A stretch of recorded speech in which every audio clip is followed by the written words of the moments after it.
శ్రీ మైసూర్ చాముండేశ్వరి దేవి జ్యోతిష్యాలయం. సమస్యలతో చింతిస్తున్నారా? అయితే ఒక్కసారి గురూజీకి ఫోన్ చేయండి. అనారోగ్యంతో బాధపడుతున్నారా? ఆర్థికంగా ఇబ్బంది పడుతున్నారా? మనశ్శాంతి కోల్పోతున్నారా? విద్య, ఉద్యోగం, విదేశీ ప్రయాణం, ప్రేమ, పెళ్లి, సంతానం, భార్యాభర్తల మధ్య గొడవలు, అనుమానాలు రావడం, నరదృష్టి, కుజదోషం, చేతబడి, వశీకరణ, రావలసిన డబ్బులు రాకపోవడం, ఇళ్లు స్థలాలు అమ్ముడుపోకపోవడం, ఎన్ని సంబంధాలు చూసినా పెళ్లి ముడిపడకపోవడం, ఇలా ఎటువంటి సమస్యలకైనా అంజనం వేసి ఫోన్ ద్వారానే జ్యోతిష్యం చెప్పబడును. Cell number 9652484281. ఓం శ్రీమాత్రే నమః. ఛానల్లోకి స్వాగతమండి. కన్యా రాశి వారికి అదృష్ట సమయం వచ్చేసింది. ఎంతో కాలంగా మీరు ఎదురు చూస్తున్న 8 శుభవార్తలను వినబోతున్నారు. ఫిబ్రవరి 28వ తారీఖు తర్వాత ఈ శుభవార్తలు మీ జీవితంలో ఆనందాన్ని తీసుకువస్తాయి. మరి 28వ తారీఖు తర్వాత ఈ రాశివారు వినబోతున్న ఆ శుభవార్తలేంటి? ఈ శుభవార్తలు వినటానికి ముందు మీరు ఎటువంటి ప్రవర్తన కలిగి ఉండాలి, ఎవరితో మీరు జాగ్రత్తగా ఉండాలి, అలాగే ఏ దేవతారాధన చెయ్యాలి అనే అంశాలతో పాటుగా ఈ రాశివారి గురించి కొన్ని ఆసక్తికరమైన విషయాలను ఈ వీడియోలో మనం వివరంగా తెలుసుకుందాం. కానీ అంతకంటే ముందుగా మీరు కనుక మన ఛానల్ని ఇప్పటివరకు సబ్స్క్రైబ్ చేసుకోకపోతే సబ్స్క్రైబ్ చేసుకొని పక్కనే ఉన్న బెల్ ఐకాన్ నొక్కి ఆల్ సెలెక్ట్ చేసుకుంటే మేము ఇలాంటి వీడియోస్ అప్లోడ్ చేయగానే ముందుగా మీకు నోటిఫికేషన్ వస్తుంది. అలాగే వీడియోని ఎక్కడా కూడా స్కిప్ చేయకుండా చివరి వరకు చూస్తేనే మేమేం చెబుతున్నామో మీకు పూర్తిగా అర్థమవుతుంది. ఇక వివరాల్లోకి వెళ్ళిపోతే మిగిలిన రాసులన్నింటికంటే కూడా ఈ రాశి వారిని చాలా ప్రత్యేకమైన వారుగా జ్యోతిష్య శాస్త్రంలో చెప్పబడి ఉంది. మరి ఈ రాశివారు ఎందుకంత ప్రత్యేకమంటే వీరికి ఉన్నటువంటి సహాయం చేసే గుణం, కార్యదీక్షత, కార్యదక్షత, సంయమన పాలన వంటి అనేక అంశాలను కలిగి ఉండటం వల్ల ఈ రాశివారు అందరికంటే ప్రత్యేకమైన వారుగా చెప్పవచ్చు. అయితే ఈ రాశివారు ఈ సమయంలో జాగ్రత్తగా ఉండాలి. ఈ సమయంలో మీరు చేయవలసిన పనేంటంటే ముఖ్యంగా మీరు ఎటువంటి పరిస్థితుల్లోనైనా మౌనంగా ఉండటానికి ప్రయత్నించండి. ఇలా కనుక మీరు కొద్దిగా ఓర్పు పట్టి మౌనంగా ఉన్నట్లయితే ఇప్పటిదాకా మీరెవ్వరూ వినని 10 శుభవార్తలు మీరు వింటారని చెప్పటంలో ఎటువంటి సందేహం లేదు. అయితే మీ ముందు నవ్వుతూ మాట్లాడే కొందరు వ్యక్తులు వెనక నుండి మీ నాశనం కోరుకుంటున్నారు. వారెవరు అనే విషయం ఈ వీడియో చివరి వరకు చూస్తే మీకు అర్థమవుతుంది. ముఖ్యంగా 3 వ్యక్తులు మీ జీవితంలో మీరు పైకి ఎదగకూడదని మీ నాశనాన్ని కోరుకుంటూ ఉన్నారు. ఆ 3 వ్యక్తుల్లో 2 స్త్రీలు, 1 పురుషుడు మీ శత్రువులతో చేరి మీ శత్రువులకి అనుకూలంగా ప్రవర్తిస్తూ మీ నాశనాన్ని కోరుకుంటున్నారు. ఈ సమయంలో మీరు అనుకున్న పనులు అనుకున్నట్లు జరగాలి, ధనలాభం కలగాలి, అందరికంటే ముందుండాలి అనుకున్నట్లయితే కనుక మీరు ఏం చేయబోతున్నారు అనే విషయాలను ఇతరులకు అస్సలు చెప్పకండి. మౌనం వహించండి. ఎందుకంటే మీరు జీవితంలో ఎదగటం ఇష్టం లేనివారు ఖచ్చితంగా మీ మాటలు వింటే మీ నాశనాన్ని కోరుకుంటారు. అంతేకాదు ఈ సమయంలో మీరు ఈ కొన్ని జాగ్రత్తలు పాటించినట్లయితే ఖచ్చితంగా మీరు శుభవార్తలు వింటారు. కుటుంబంతో సంతోషంగా ఉంటారు. ఏ ఒక్క దేవుణ్ణి ప్రార్థిస్తే 2 దేవుళ్ల అనుగ్రహం కలుగుతుందో మీకు తెలుసా? అదేనండి, రాముడిని ప్రార్థిస్తే హనుమంతుల వారి అనుగ్రహం కూడా మీకు కలుగుతుంది. ఇక వీరిద్దరి అనుగ్రహం ఉంటే ఈ రాశివారి జీవితం 3 పువ్వులు 6 కాయలుగా మారిపోతుంది. మరి ఆంజనేయ స్వామి వారికి ఇష్టమైన మంగళవారం రోజున మాంసాహారం తినకుండా రాములు వారిని అలాగే హనుమంతుల వారిని ప్రార్థించినట్లయితే మీ మనసులో ఉన్న కోరిక త్వరగా నెరవేరుతుంది. అంతేకాదు ఇలా చేయటం వల్ల రాములవారు అలాగే హనుమంతుల వారి అనుగ్రహం కూడా మీపై పరిపూర్ణంగా ఉంటుంది అని చెప్పటంలో ఎలాంటి సందేహం లేదు.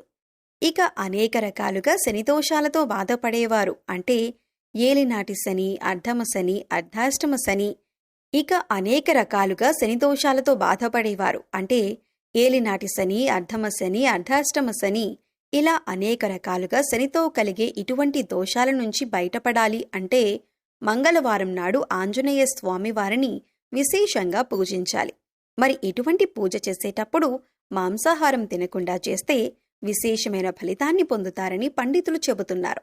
ముఖ్యంగా ఉదయాన్నే అంటే భోజనం చేయటానికి ముందే పూజ ముగించుకుంటే మంచిదని తెలియజేస్తున్నారు. అయితే ఈ వీడియోని మీరు చివరి వరకు చూస్తేనే మీరు చేయకూడని తప్పులతో పాటుగా ఏ వ్యక్తులకు మీరు దూరంగా ఉండాలి అనే అంశాలు మీకు వివరంగా తెలుస్తాయి.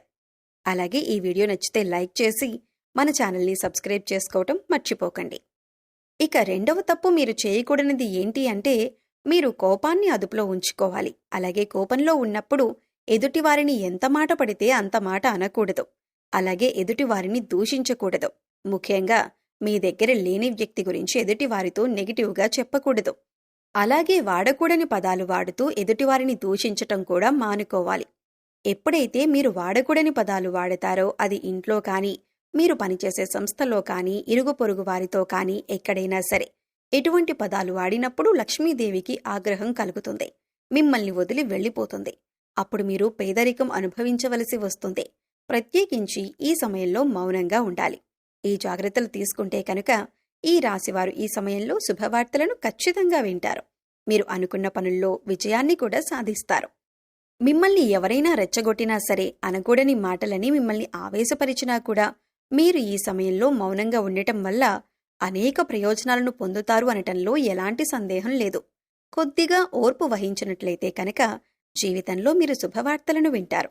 అంతేకాదు, మీరు జాగ్రత్తగా ఉండవలసిన ఇంకొక అంశం ఏమిటంటే, అందరినీ నమ్మి మీరు డబ్బుగా అప్పు ఇచ్చినట్లయితే కనుక మీకు డబ్బు తిరిగి వచ్చే అవకాశాలు చాలా తక్కువగా ఉంటాయి. ఈ విషయాన్ని మీరు గమనించాలి. ఎందుకంటే ఎవరిని పడితే వారిని నమ్మి డబ్బు ఇచ్చినట్లయితే మీ అవసరాలకు డబ్బు లేక మీరు చివరికి ఇబ్బంది పడవలసి వస్తుంది. మనకి ఉన్నంతలో దానం చేయటం, హెల్ప్ చేయటం తప్పు కాదు. కాకపోతే మనం చేయలేని సహాయాన్ని కూడా మీ భుజాల మీద వేసుకొని చేయటం వల్ల మీరు చిక్కుల్లో పడే అవకాశం ఉంటుంది. ఈ విషయాన్ని మీరు గమనించాలి. ఇక 6 అనే అక్షరంతో పేరు మొదలయ్యేవారు ఎవరైనా ఉంటే అటువంటి వ్యక్తుల వల్ల మీ జీవితంలో కష్టాలు అధికంగా వస్తాయి. కాబట్టి అటువంటి వ్యక్తులు ఎవరో మీరు పరిశీలించి వారికి దూరంగా ఉండటం మంచిది. అలాగే కష్టాల్లో ఉన్నవారికి మీకు వీలైనంతగా సహాయం చేయటం వల్ల మీరు అదృష్టాన్ని పొందవచ్చు. అంతేకాదు, ఈ రాశివారు ఎవరినైనా మంచి పొజిషన్కి తీసుకువెళ్ళాలి అనుకుంటే అలా చేసే శక్తి ఈ రాశివారికి ఉంటుంది. వీరికున్న పలుకుబడిని ఉపయోగించి వీరికి కావలసిన వాళ్ళని అందలమెక్కించగలుగుతారు. వీరు ఎవరినీ కూడా గుడ్డిగా నమ్మకూడదు. మీకు ఏదైనా కష్టం వచ్చినా ఎదుటివారితో చెప్పటం కంటే కూడా ఆ దేవుడి వద్ద చెప్పుకోవటం అనేది చాలా మంచిది. అంతేకాదు, ఒక రకంగా దేవుడి దగ్గర చెప్పుకోవటం వల్ల మీ కష్టాలను దేవుడు విని వెంటనే తీరుస్తాడు.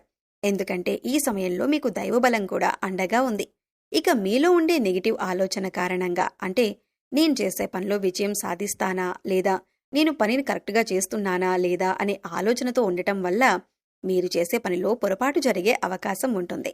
అందువల్ల ఎటువంటి నెగిటివ్ ఆలోచన లేకుండా దేవుణ్ణి నమ్మి దైవం మీద భారం వేసి మీరు పని చేసినట్లయితే ఖచ్చితంగా మీరు విజయం సాధిస్తారు. అలాగే పని ప్రారంభించే ముందు దేవుణ్ణి తలుచుకోవటం మాత్రం మర్చిపోకండి. పి ఇంకా ఎస్ అనే అక్షరాలతో పేర్లు మొదలయ్యే స్త్రీలతో మీరు చాలా జాగ్రత్తగా ఉండాలి. వారిని నమ్మి అన్ని విషయాలను వారితో చర్చించకూడదు. అంతేకాదు, వారికి ఎంత దూరంగా ఉంటారో మీకు అంత మేలు జరుగుతుంది. అలాగే 6 అనే అక్షరంతో పేరు మొదలయ్యే మగవారితో కూడా ఈ రాశివారు దూరంగా ఉండాలి. ఎందుకంటే ఈ ఇద్దరు స్త్రీలు ఇంకా పురుషుడు మీ నాశనాన్ని కోరుకునే వారిలో ఉండే అవకాశం ఉంది. ముందు చెప్పుకున్న విధంగా ఈ అక్షరాలతో పేర్లు మొదలయ్యే ఇద్దరు స్త్రీలు అలాగే ఒక పురుషుడితో మీరు చాలా జాగ్రత్తగా ఉంటే మీ జీవితంలో మీరు ముందుకు వెళతారు. అలాగే మరిన్ని యోగవంతమైన ఫలితాలను పొందటానికి ఈ సమయంలో మీరు చేసుకోవలసిన దేవతారాధన చూసుకున్నట్లయితే గురువారం నాడు దత్తాత్రేయ దక్షిణామూర్తి వంటి గురుస్వరూపాల ఆలయాన్ని దర్శనం చేసుకోండి. మాస శివరాత్రి రోజున శివుడికి అభిషేకం చేయించుకోండి. అలాగే సోమవారం నాడు శివుడికి విశేషంగా పూజ చేసుకున్నట్లయితే జీవితంలో ఉన్నతిని పొందుతారు.